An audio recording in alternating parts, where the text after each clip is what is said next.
Hello my dear students, I am B.S. Sharma. Today I will teach you future indefinite tense.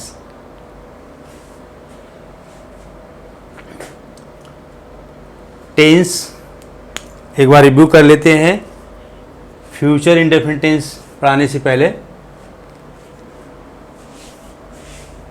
Tense काल, tense हमको एक तो time बताते हैं और एक वर्क के बारे में बताते हैं। टेंस वर्ड लैटिन के टेम्पस वर्ड से लिया गया है, जिसका मतलब होता है टाइम। तो एक तो टाइम के बारे में बताता है टेंस हमको, और वर्क की क्या पोजीशन है, कितना हो गया है, कितना बचा है, ऐसे वर्क के बारे में बताता है टेंस। टेंस मेन तीन होते हैं: प्रेजेंट, वर्तमान जो चल रहा है, पास्ट भूत जो बीत गया है, और फ्यूचर भविष्य जो आने वाला है। तीन मेन टेंसेस होते हैं और इन तीनों के चार चार ये पार्ट्स होते हैं। इंडेफिनिट टेंस अनिश्चित काल, कॉन्टिन्यूअस अपूर्ण काल, परफेक्ट पूर्ण काल, परफेक्ट कॉन्टिन्यूअस टेंस पूर्ण अपूर्ण काल। इन से पहले प्रेजेंट लग जाएगा तो प्रेजेंट के चार भाग हो जाएंगे। मैं ऑलरेडी पढ़ा चुका हूँ, वो वीडियोस देख लीजिएगा। इनसे पहले पास्ट लग जाएगा तो पास्ट के चारों भाग हो जाएंगे। मैं पास्ट के चारों भाग पढ़ा चुका हूँ, वो वीडियोस देख लीजिएगा। और आज हम फ्यूचर का पहला इंडेफिनिट टेंस पढ़ा रहे हैं, जो क्रम से देखेंगे तो 9th नंबर पर आएगा और फ्यूचर का फर्स्ट पार्ट है। आप वीडियो में आखिर तक बने रहिएगा, बहुत बारीकी से इस टेंस को हम पढ़ाएंगे। और इससे पहले जो हम टेंसेस पढ़ा चुके हैं, बहुत सरल भाषा में पढ़ाए हैं, उनको प्लीज़ देख लीजिएगा, तो आपको अच्छी तरह से टेंसेस का ज्ञान हो जाएगा। और टेंसेस की सहायता से फिर इंग्लिश लिखना, बोलना, पढ़ना, समझना बहुत अच्छी तरह से आ जाएगा। तो future indefinite tense 9th number का क्रम से 4 ऑलरेडी प्रेजेंट के हो गए, 4 पास्ट के हो गए, और फ्यूचर के 4 में से पहला। इसको हिंदी में भविष्य निश्चित काल कहते हैं। अनिश्चित इसलिए कि काम करने का टाइम निश्चित नहीं होता है। कब काम शुरू हुआ, या हुआ था, या हुआ होगा, और कब ख़त्म होगा। काम तो हुआ, चला, लेकिन समय नहीं दिया, निश्चित समय नहीं दिया, इसलिए अनिश्चित काल। हर टेंस की एक पहचान होती है, उसकी एक हेल्पिंग वर्ब होती है, सेंटेंस की फ्रेमिंग होती है। तो इस टेंस की ये सेंटेंस फ्रेमिंग है।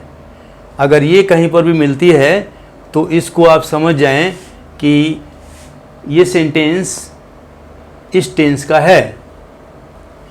क्या फर्स्ट पर्सन में आता है आई और वी। 3 पर्सन होते हैं इंग्लिश में, हमने पर्सन का वीडियो बनाया हुआ है, उसको देख लें। पर्सन, जेंडर, नंबर, ये सब हमने बनाया हुआ है। तो फर्स्ट पर्सन में आता है आई और बी, अपने लिए, मैं या हम, ये फर्स्ट पर्सन में आते हैं प्रोनाउन। इनके साथ में शैल का प्रयोग होता है प्लस वर्ब की फर्स्ट फॉर्म। और सेकंड पर्सन तथा थर्ड पर्सन, सेकंड में यू आता है और थर्ड पर्सन में यहाँ से यहाँ तक आता है ही, शी, इट, दे, और कोई नाम, ये सब थर्ड पर्सन में आते हैं।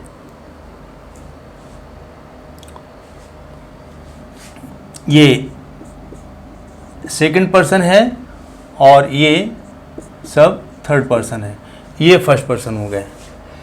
तो सेकंड पर्सन और थर्ड पर्सन सबके साथ में विल का प्रयोग प्लस वर्ब की फर्स्ट फॉर्म, ये इसका कंस्ट्रक्शन है। इस तरह से अगर सेंटेंस बना हुआ मिल जा रहा है तो वो सेंटेंस निश्चित रूप से फ्यूचर इंडेफिनिट टेंस का होगा। हर टेंस की एक हेल्पिंग वर्ब होती है, तो इस टेंस की हेल्पिंग वर्ब की बात अगर करेंगे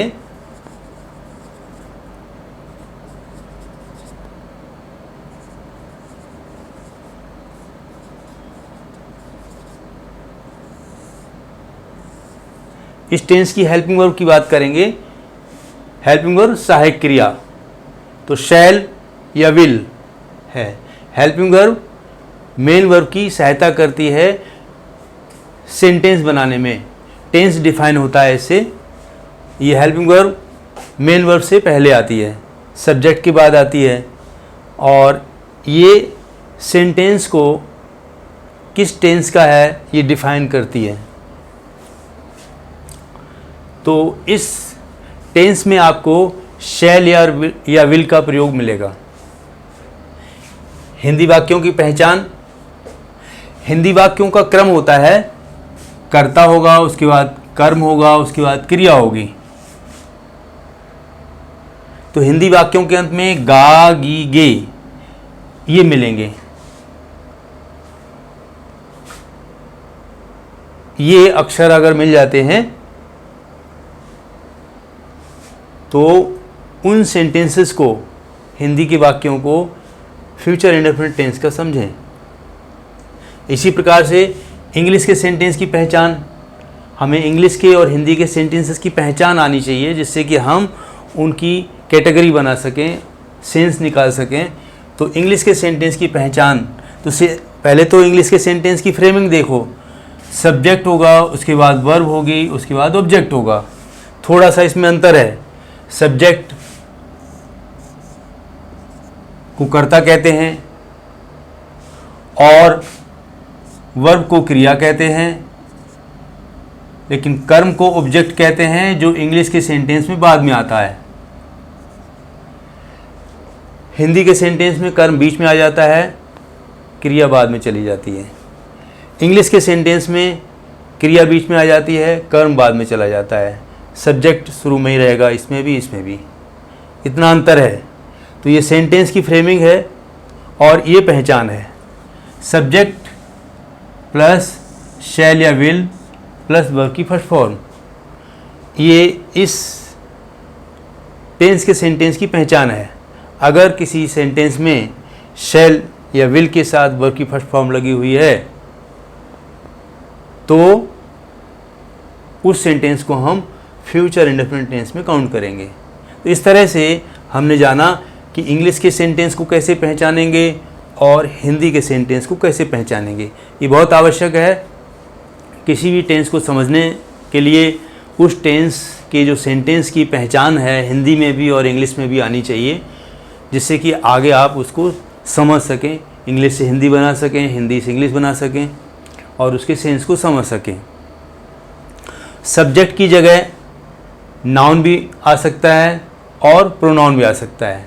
सब्जेक्ट कर्ता और कर्ता की जगह नाउन संज्ञा रखी जाती है जिसमें नाम होता है किसी का, या नाउन की जगह पर प्रोनाउन रखा जा सकता है। All these are pronouns, you, he, she, it, they, I, we, all these are pronouns and any name ये नाउन में चला जाएगा। Now rules of formation, formation sentence बनाने के नियम। हम सेंटेंस कैसे बनाएंगे, हम 4 भागों में बांट के पढ़ाएंगे। Positive sentence, negative sentence, interrogative sentence और interrogative negative sentence. Positive sentence को स्वीकारात्मक वाक्य, सादा वाक्य कहते हैं, जिसमें हाँ दिया होता है काम करने का। तो इसका रूल ये है, आई या वी जो फर्स्ट पर्सन के प्रोनाउन हैं यहाँ बताए गए हैं, अपने से संबंधित जो प्रोनाउन है आई या वी, इनके साथ में शैल लगेगा प्लस वर्ब की first form plus object plus other. अगर और कुछ भी रह गया होगा ऑब्जेक्ट के बाद में तो वो बाद में रख दिया जाएगा, अदर, अन्य। वर्ब की फर्स्ट फॉर्म आती है इसमें, शैल या विल आता है। फर्स्ट पर्सन के साथ में आई और वी के साथ में शैल का प्रयोग। दूसरा, ये सेकंड पर्सन और थर्ड पर्सन के प्रोनाउन हैं जो ऊपर लिखे हुए हैं, यू, ही, शी, इट, दे और नेम। इन सब के साथ में विल प्लस वर्ब की first form plus object. Hindi में गा, गी, गे आएगा लास्ट में। एग्जाम्पल दिया हुआ है, मैं कल स्कूल जाऊंगा। मैं फर्स्ट पर्सन का प्रोनाउन हो गया आई। आई के अनुसार शैल लगेगा। वर्ब की फर्स्ट फॉर्म हो गई, टू द स्कूल ऑब्जेक्ट हो गया टुमारो। ये अन्य में चला जाएगा, आने वाली कल, टुमारो।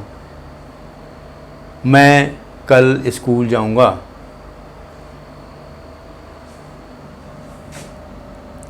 ये प्रोनाउन हो गया, ये हेल्पिंग वर्ब हो गई, ये मेन वर्ब हो गई, ये प्रीपोजिशन टू द आर्टिकल, ये कुल मिला के ये ऑब्जेक्ट हो गया और ये अदर में चला गया। इस तरह से हर शब्द की वैल्यू पता होनी चाहिए, हर शब्द के बारे में पता होना चाहिए, कौन सी पोजीशन लिए हुए है वो शब्द और कहाँ पर रखा जाएगा। दूसरा example, we shall play in the garden. हम बगीचे में खेलेंगे। उसी क्रम में वी प्रोनाउन हो गया, नाउन की जगह या सब्जेक्ट की जगह। सब्जेक्ट की जगह प्रोनाउन आ सकता है, नाउन आ सकता है। शैल हेल्पिंग वर्ब हो गई। हेल्पिंग वर्ब सहायता करने वाली, सहायक क्रिया, इसी से गा, गी, गे निकलेगा। प्ले मेन वर्ब हो गई और इन द ग्राउंड ऑब्जेक्ट।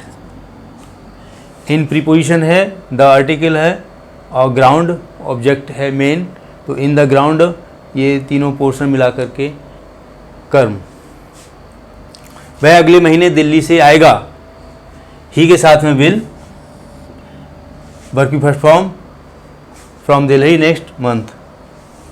उसी रूल के अनुसार he will return from Delhi next month. Next month आगे आने वाला महीना, इसमें नेक्स्ट मंथ होगा, नेक्स्ट ईयर होगा, नेक्स्ट वीक होगा, आगे आने वाला सब समय होगा। टुमारो होगा, नेक्स्ट डे होगा। Now negative sentence. Negative sentence नकारात्मक वाक्य।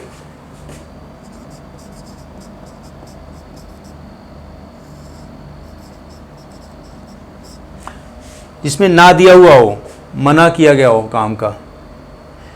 इसमें सब्जेक्ट के बाद में शैल या विल, सब्जेक्ट के अनुसार शैल या विल रखेंगे। वही फर्स्ट पर्सन के साथ शैल और सेकंड और थर्ड पर्सन के साथ में विल। तो सब्जेक्ट के बाद में शैल या विल रहेगा पॉजिटिव सेंटेंस की तरह, और बाद में नॉट आ जाएगा, नॉट जुड़ जाएगा। बाकी सब वही रूल रहेगा, वर्ब की first form plus object plus other. वे परसों स्कूल नहीं आएंगे। दे थर्ड पर्सन का प्रोनाउन है, दे के साथ विल, नॉट, वर्ब की first form come. They will not come to school day after tomorrow. Day after tomorrow परसों। श्याम अगले दिन क्रिकेट नहीं खेलेगा। Shyam third person singular subject है, नाम है, नेम के साथ में will. Shyam will not play cricket next day. Shyam अगले दिन क्रिकेट नहीं खेलेगा। इस तरह से फ्यूचर इंडेफिनिट टेंस में हिंदी इंग्लिश के सेंटेंस की फ्रेमिंग, पहचान और पॉजिटिव सेंटेंस और निगेटिव सेंटेंस दो हमने बताए। अब इसके बाद हम आपको बताते हैं इंट्रोगेटिव सेंटेंस, तीसरा। Next, interrogative sentence. Interrogative sentence प्रश्नवाचक वाक्य जिसमें प्रश्न पूछा जाए।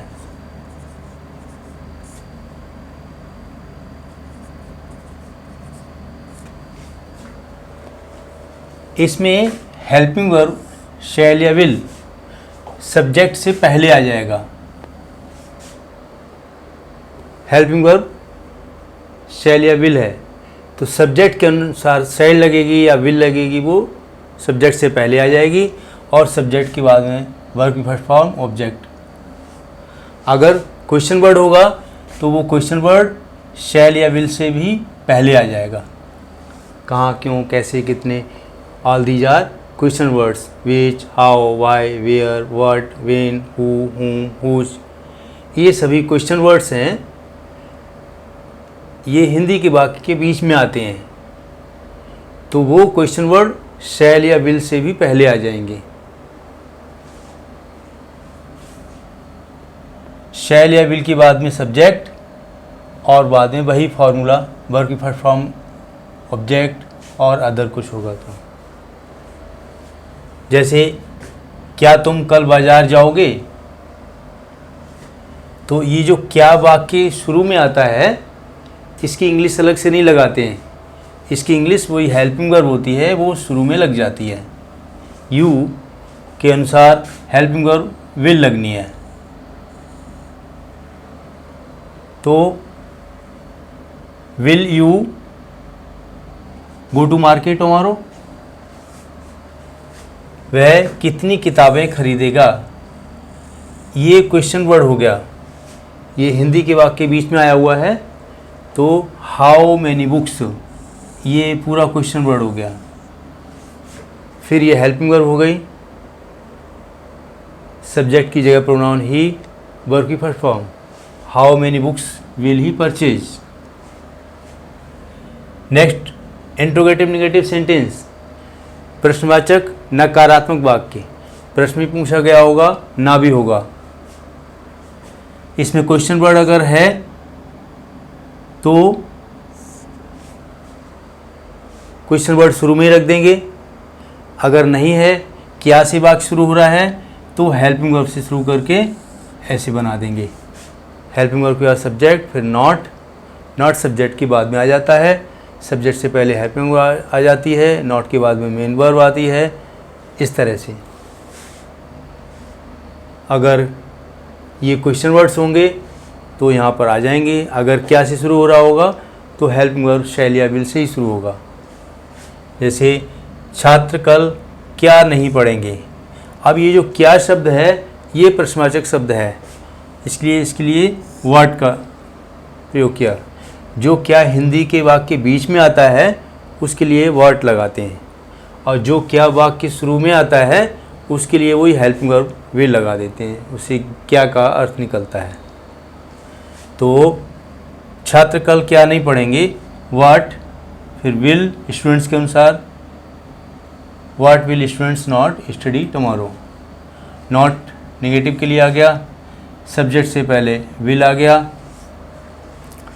अगले महीने कौन नहीं आएगा, कौन, ये क्वेश्चन वर्ड है, क्वेश्चन वर्ड हु लग गया यहाँ पर, और हु ऐसा क्वेश्चन वर्ड है ये सब्जेक्ट का भी काम कर जाता है, अलग से दूसरा सब्जेक्ट लगाने की आवश्यकता नहीं है।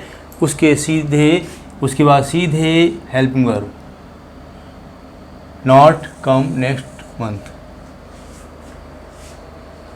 ये क्वेश्चन वर्ड हो गया, हेल्पिंग वर्ब हो गई, और यही सब्जेक्ट का भी काम कर रहा है। फिर नॉट आ गया, वर्ब की first form next month. Special uses, यहाँ पर ये ख़त्म होता है इंट्रोगेटिव नेगेटिव सेंटेंस तक। 4 प्रकार के हमने बता दिए, positive sentence, negative sentence, interrogative sentence, fourth one interrogative negative sentence. अब हम आपको बताएंगे इसके स्पेशल यूजेस क्या हैं, कहाँ कहाँ पर इसका प्रयोग होता है। फ्यूचर इंडेफिनिट टेंस का तो स्पेशल यूजेज में पहला है प्लान फ्यूचर, फ्यूचर के प्लान्ड एक्शन में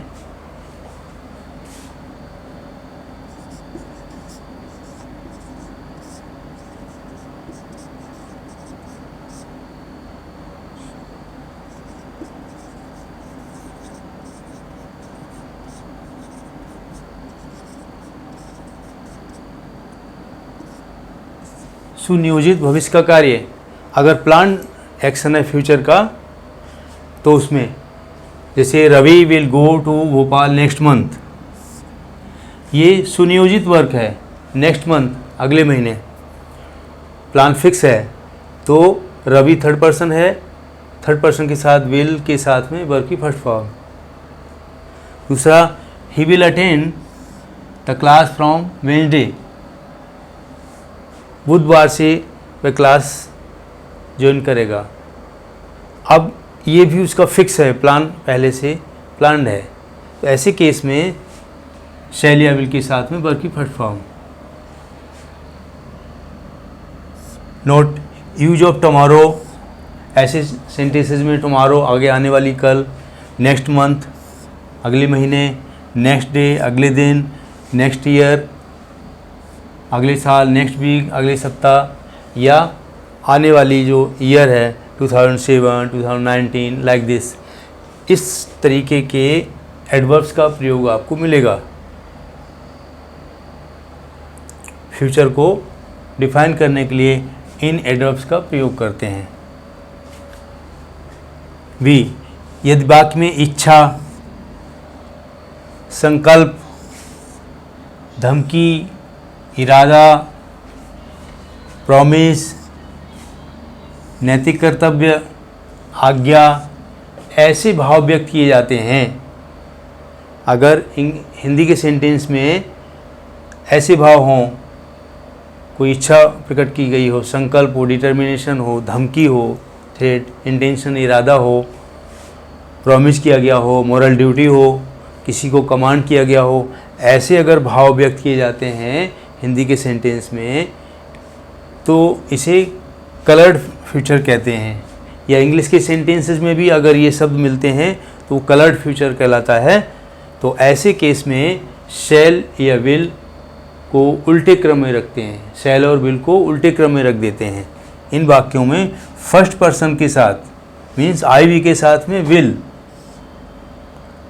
पहले पॉजिटिव में सादा सेंस में आई और वी के साथ शैल बताया था, लेकिन जब ये विशेष भाव होते हैं तो आई और वी के साथ विल का प्रयोग करते हैं, तथा सेकंड और थर्ड पर्सन के साथ में शैल का प्रयोग करते हैं। सेकंड पर्सन है और थर्ड पर्सन है तो उसके साथ में शैल का प्रयोग कर देंगे, उल्टा हो जाएगा। फर्स्ट पर्सन के साथ में जहाँ शैल प्रयोग होता था वहाँ विल हो जाएगा, और सेकंड और थर्ड पर्सन के साथ में जहाँ विल प्रयोग होता था सादा सेंस में, ऐसे स्पेशल भाव में सेकंड और थर्ड पर्सन के साथ में शैल का प्रयोग हो जाएगा। जैसे I will take the examination next year, ये दृढ़ निश्चय है कि मैं अगली साल एग्जामिनेशन में बैठूंगा, मैं अगले साल परीक्षा दूंगा, तो ये इरादा है, दृढ़ निश्चय है। तो ऐसे केस में आई के साथ में विल का प्रयोग, वैसे आई के साथ में शैल का प्रयोग होता है। ही शैल गो टू स्कूल टुमारो, वह कल अवश्य स्कूल जाएगा, यहाँ इसका इरादा है अवश्य।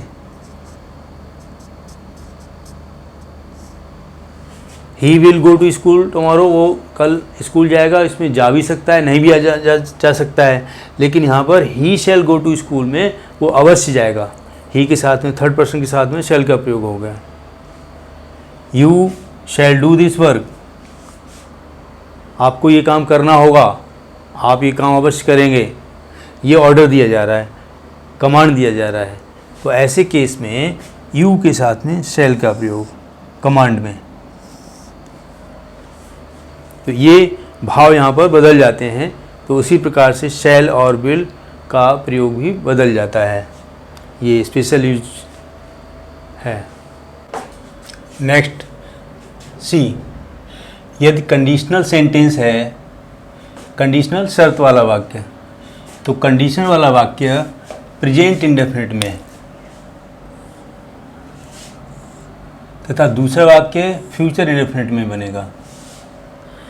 कंडीशन कभी कभी एक वाक्य में दो भाग होते हैं, दो छोटे छोटे सेंटेंस मिले हुए होते हैं। एक उसमें कंडीशन होता है, शर्त लगी हुई होती है, और दूसरा परिणाम होता है। जैसे यदि तुम कठिन कार्य करोगे, यदि, तो तुम पास हो जाओगे। एक सेंटेंस ये है, यदि तुम कठिन कार्य करोगे, इसमें शर्त है तो तुम पास हो जाओगे, तो ये परिणाम है। तो शर्त वाला वाक्य है तो प्रेजेंट इंडेफिनिट टेंस में बनेगा, और जो परिणाम वाला दूसरा वाक्य होगा फ्यूचर इंडेफिनिट टेंस में, जिसको सिंपल फ्यूचर भी कहते हैं, उसमें बनेगा। ये क्लॉज होते हैं, छोटे छोटे सेंटेंस होते हैं। तो ये जो शर्त वाला कंडीशनल क्लॉज है वो प्रेजेंट इंडेफिनिट में, और दूसरा क्लॉज है वो फ्यूचर इंडेफिनिट में बनेगा।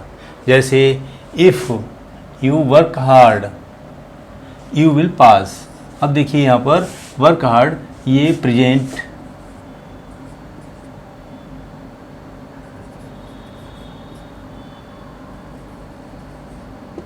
इंडेफिनिट है, और ये फ्यूचर इंडेफिनिट है।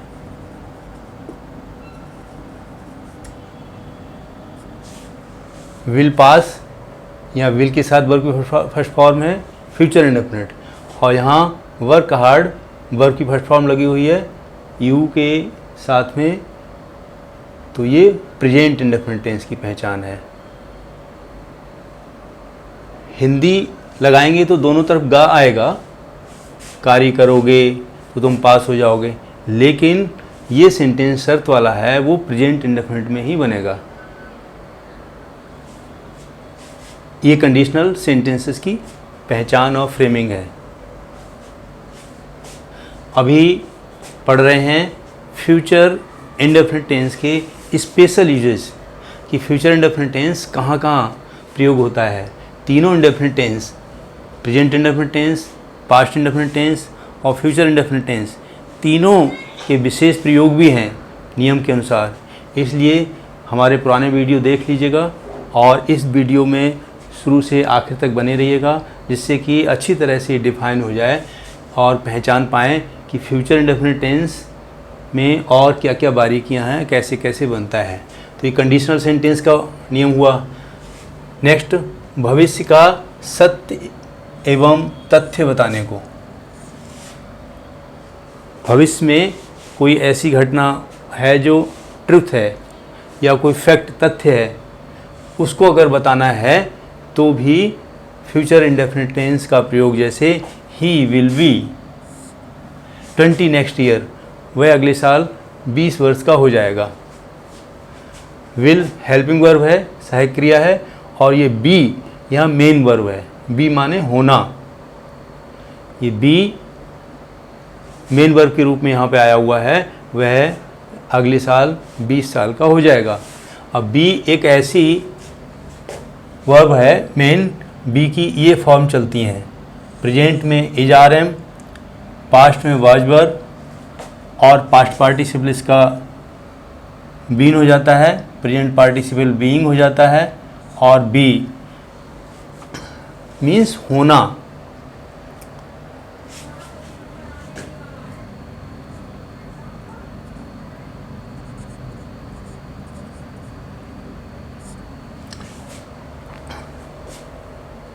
ये बी के 8 रूप हैं, 8 फॉर्म में बी मिलती है।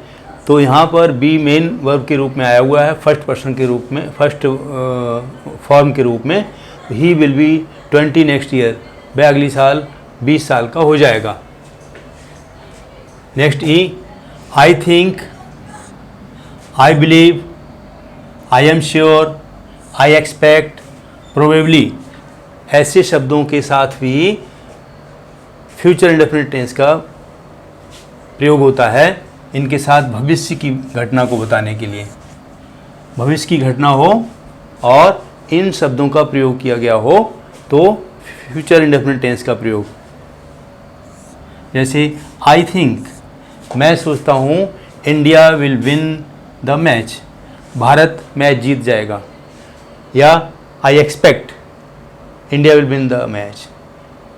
आई बिलीव हरी विल पास। इस तरह से इन शब्दों का प्रयोग हो और भविष्य की कोई घटना बतानी हो तो फ्यूचर इंडेफिनिट टेंस का प्रयोग करेंगे। Next, to decide to do something at the time of speaking, बोलने के समय पर ही कुछ तय करना, तुरंत कोई डिसीजन लेना। To decide to do something, कुछ तय करना, कुछ करने के लिए, at the time of speaking, बोलते समय।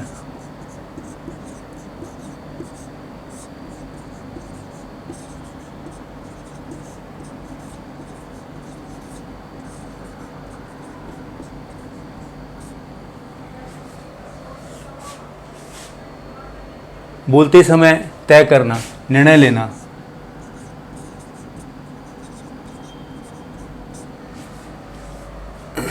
बोलते समय निर्णय लेना, जैसे it is raining, it is raining, बारिश हो रही है। I will take an umbrella, मैं एक छाता ले जाऊंगा। तुरंत निर्णय लिया है बारिश को देख करके। तो it is raining, I will take an umbrella, भविष्य का निर्णय तुरंत ले लेना। तो इसमें फ्यूचर इंडेफिनिट टेंस का प्रयोग। नेक्स्ट, जी में गोइंग टू का प्रयोग पढ़ेंगे आप। 3 प्रकार से गोइंग टू का प्रयोग फ्यूचर इंडेफिनिट टेंस को एक्सप्रेस करने के लिए करते हैं। यूज ऑफ गोइंग टू, अब गोइंग टू का प्रयोग कैसे करेंगे? बी की कोई फॉर्म होगी प्रेजेंट की, ये बी, ये अभी हमने बताया यहाँ पर बी की 8 फॉर्म होती हैं। इसमें प्रेजेंट की बी की फॉर्म इज है, आर हैं, एम हूँ, इनमें से कोई एक होगी, प्लस गोइंग टू होगा, प्लस वर्ब की फर्स्ट फॉर्म होगी। ये फॉर्मूला होगा सेंटेंस में, इनमें से सब्जेक्ट के अनुसार कुछ रखा हुआ होगा, फिर गोइंग टू होगा, प्लस वर्ब की फर्स्ट फॉर्म होगी। मैं ऐसा काम करने जा रहा हूँ, मैं ऐसा काम करूँगा, ये अर्थ निकलेगा। पहले से तय कार्य को बताने के लिए इस गोइंग टू का प्रयोग, पहले से तय है काम, उसको करने के लिए, उसको बताने के लिए गोइंग टू का प्रयोग करते हैं। जैसे I am going to buy a car, मैं एक कार खरीदने जा रहा हूँ, या मैं एक कार खरीदूँगा, इसका अर्थ निकलेगा मैं एक कार खरीदूँगा। ये पहले से तय है, उस निर्णय को बताने के लिए। He is going to resign, वह त्यागपत्र देगा।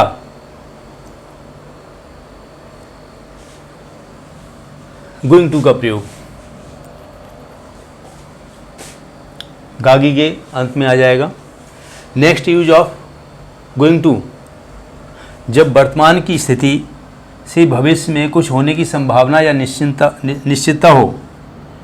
जब वर्तमान की स्थिति से वर्तमान में जो स्थिति चल रही है उसके अनुसार भविष्य में कुछ संभावना दिख रही हो या निश्चितता हो, निश्चित है ये हो जाएगा, या संभावना लग रही है कि ऐसा होगा, वर्तमान की स्थिति देखते हुए, तो गोइंग टू का प्रयोग करते हैं। जैसे the boat is full of water, नाव पानी से भरी हुई है। It is going to sink, ये डूब जाएगी। इज गोइंग टू सिंक, डूबने जा रही है, अर्थात डूब जाएगी। भविष्य की लाइक्लीहुड है, लाइक्लीहुड संभावना, और या फिर निश्चितता है, सर्टेनिटी है, सर्टेन है कि बोट में पानी भरा हुआ है, नाव डूब जाएगी। यूज ऑफ गोइंग टू तीसरे रूप में कार्य शुरू होने के पॉइंट को एक्सप्रेस करने के लिए।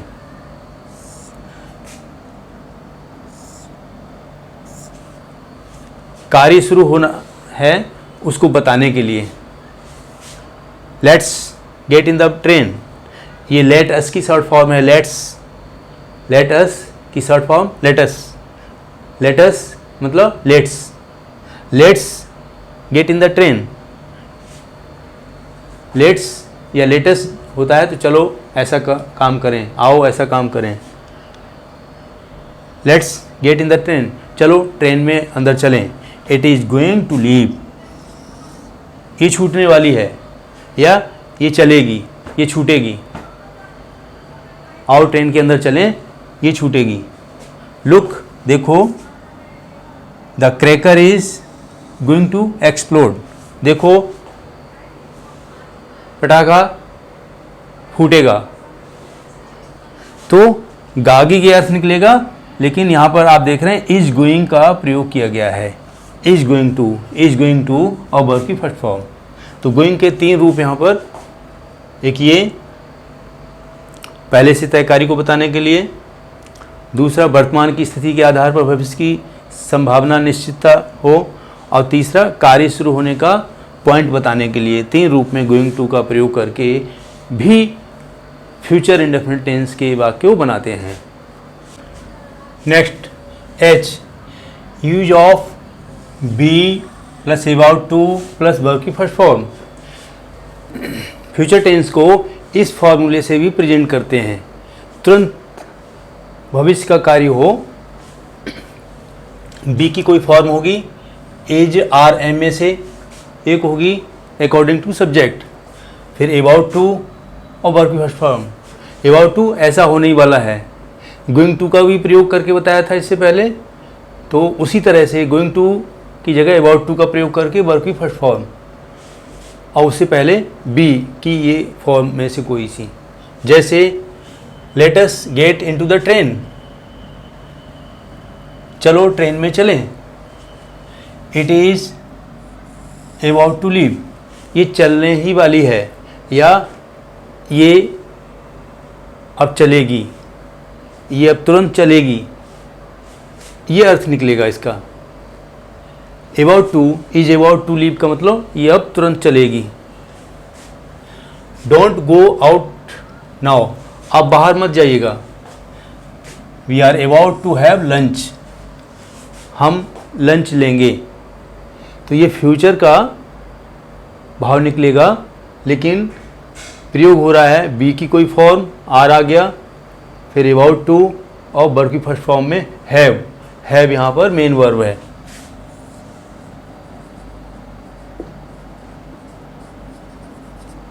जैसे बी की फॉर्म होती है ये, ऐसे ही हैव की भी फॉर्म होती है, हैव, हैज और हैड, हैविंग, इस तरह से। Next, use of present continuous tense to express a planned work to do in future. Present continuous tense का भी प्रयोग करते हैं हम फ्यूचर टेंस का, एक कोई प्लान्ड सुनियोजित कार्य हो भविष्य में करने का बताने के लिए हम प्रेजेंट कंटिन्यूअस टेंस का भी प्रयोग करते हैं। प्रेजेंट इंडेफिनिट टेंस का भी प्रयोग करते हैं, वो होता है ऑफिशियल के लिए, वो न्यूज़पेपर के हेडिंग्स वगैरह बताने हों या कोई ऑफिशियल ऑर्डर हो उसके लिए। और प्रेजेंट कंटिन्यूअस टेंस का प्रयोग अपने पर्सनल मैटर से संबंधित अगर सेंस है, कोई वाक्य है, तो उसको बनाएंगे प्रेजेंट कंटिन्यूअस टेंस में। भाव होगा फ्यूचर इंडेफिनिट टेंस का, जैसे he is going to Delhi tomorrow, या ऑन मंडे और नेक्स्ट वीक या नेक्स्ट डे, जो भी है, ही इज़ गोइंग टू, ये फॉर्मेट है इज़ गोइंग टू दिल्ली, ये प्लान्ड वर्क है। जैसे ये अबाउट टू लीव का था, he is going to Delhi, going to का प्रयोग करके।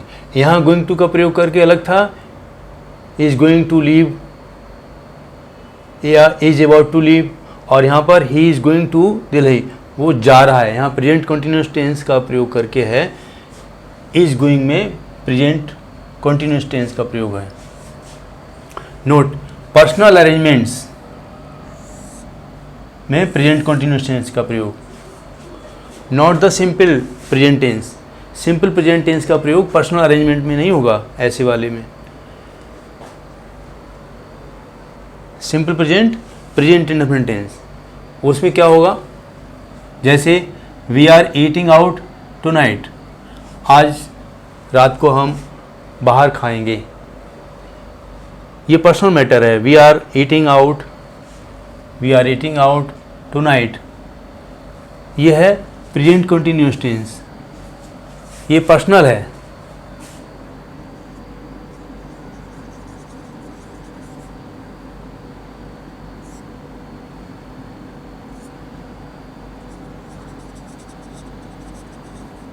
ये पर्सनल अरेंजमेंट हो गया। और यह है PM leaves for America tomorrow, प्रधानमंत्री कल अमेरिका जाएंगे। यहाँ प्रेजेंट इंडेफिनिट टेंस का प्रयोग है, ये प्रेजेंट इंडेफिनिट टेंस का प्रयोग है, ये ऑफिशियल है। अगर ऑफिशियल कोई नोटिस होगा, कोई सूचना होगी तो उसमें प्रेजेंट इंडेफिनिट टेंस का प्रयोग करेंगे, और पर्सनल मैटर कुछ होगा तो उसमें प्रेजेंट कंटिन्यूअस टेंस का प्रयोग करेंगे। नेक्स्ट, सम इंट्रोगेटिव सेंटेंसेस, कुछ स्पेशल इंट्रोगेटिव सेंटेंसेस होते हैं और उनमें एडवाइस होती है, सजेशन सुझाव होता है, रिक्वेस्ट प्रार्थना का भाव होगा, लेकिन वो बनेंगे प्रेजेंट टेंस में। मतलब प्रयोग तो शैल का होगा, लगेगा कि फ्यूचर इंडेफिनिट टेंस है और वो प्रेजेंट टेंस के भाव को व्यक्त कर रहे होंगे। प्रेजेंट टेंस में एडवाइस, सजेशन, रिक्वेस्ट ये भाव दे रहे होंगे। देखने में लग रहे हैं फ्यूचर इंडेफिनिट टेंस, शैल के साथ में वर्ब की फर्स्ट फॉर्म, शैल के साथ में वर्ब की फर्स्ट फॉर्म दी हुई है। Shall I open the door, क्या मैं दरवाज़ा खोल दूंगा, ये सामान्य अर्थ निकल जाएगा। लेकिन यहाँ पर ये मतलब है shall I open the door, क्या मैं दरवाज़ा खोल दूँ, यहाँ पर प्रेजेंट का भाव दे रहा है।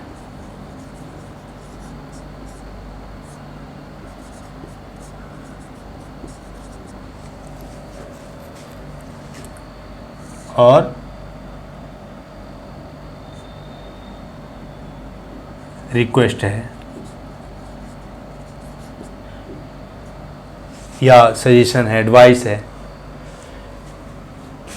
Shall I make tea for you, क्या मैं आपके लिए चाय बना दूं। ये देखिए प्रेजेंट, प्रेजेंट का भाव है, एडवाइस है।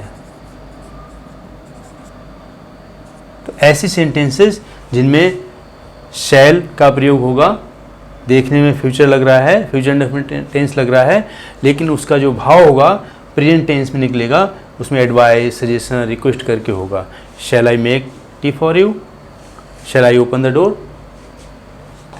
Sometimes future indefinite tense to express habit और ट्रुथ, कभी कभी फ्यूचर इंडेफिनिट टेंस का प्रयोग कोई आदत बताने के लिए, या ट्रुथ है, सत्य बात है, सदैव सत्य रहने वाली बातें हैं, उनको बताने के लिए फ्यूचर इंडेफिनिट टेंस का प्रयोग करते हैं।